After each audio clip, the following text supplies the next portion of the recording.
السلام عليكم حبوباتي، إن شاء الله تكونوا بخير وعلى خير. اليوم جيتكم بأول فيديو على قناتي، نتمنى تدعموني. جبت لكم وصفة خبز الدار خفيف كالقطن، سهل وبلا عجين. نبداو بالمكونات. عندي 8 مغارف سميد، مغرف سكر،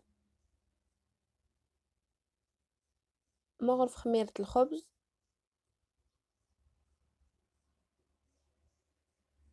عندي 2 بيضات،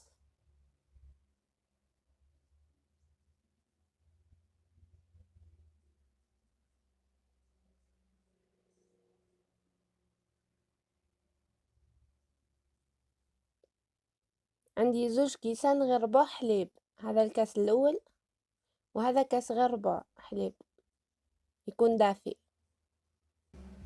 نخلط المكونات حتى ينسجموا مع بعضهم. خلطهم مليح، واللي تحب تخلطهم بالبعتر تخلطهم بالبعتر.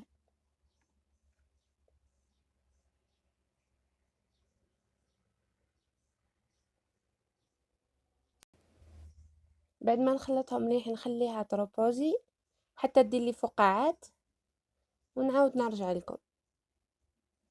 بعد ما روبوزات لي وشتها دارت لي الفقاعات، نزيد نلوح لها 3 مغارف زيت، شويه ملح مغرف صغيره، وخميره الكاطو، باكي خميره الكاطو، ونبدا نلوح الفرينه بالشوي. يهز لي حوالي 4 كيسان فرينه.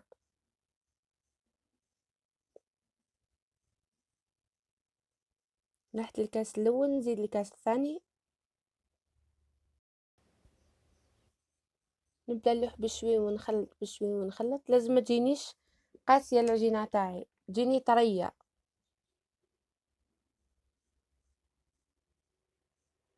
هذا الكاس الثالث.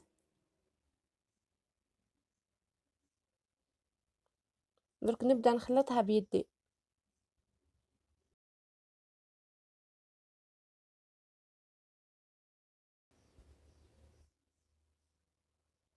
نزيد الفرينه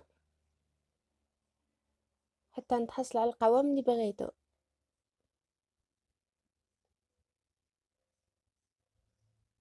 نزيد الكاس الرابع،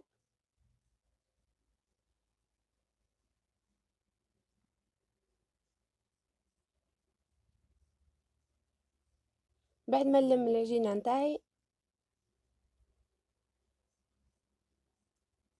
نخليها تخمر مده نص ساعه حتى يتضاعف لي الحجم نتاعها.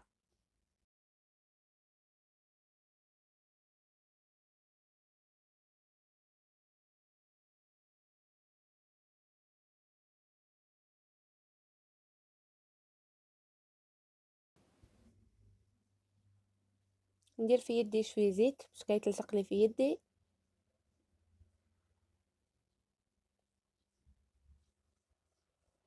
بعد ما نميت العجينه تاعي نخليها تخمر. بعد ما خمرت لي كيما راكم تشوفوا تضاعف لي الحجم نتاعها.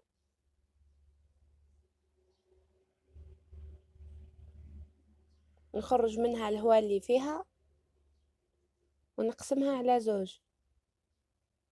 يعني دارت لي 2 خبزات لا كونتيتي اللي مديتها لكم. جست نلمها بيدي برك، ما كان لها نعاود نعجنها. نحطها في البلان تاعي، خليها روبوزي باش تتحللي. نزيد نكمل لا دوزيام، نزيد نحطها في البلا.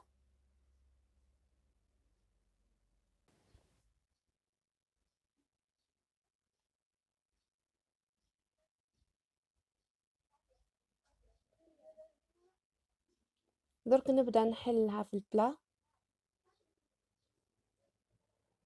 نحطها فوق الفور تخمر لي مدة نص ساعة ليسانسيال حتى يضاعف لي الحجم نتاعها فوق الفور ولا في بلاصة سخونة. مهم حتى يتضاعف الحجم نتاعها نص ساعة ولا أكثر، كل واحدة على حسب درجة حرارة الغرفة تاعها. بعد ما تضاعفت لي كيما راكم تشوفوا، ندير لها صفار البيض مع شوية حليب على الوجه،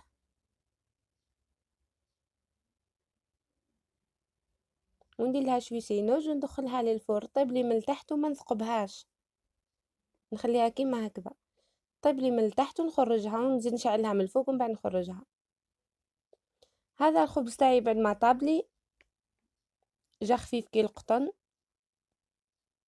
كيما راكم تشوفوا.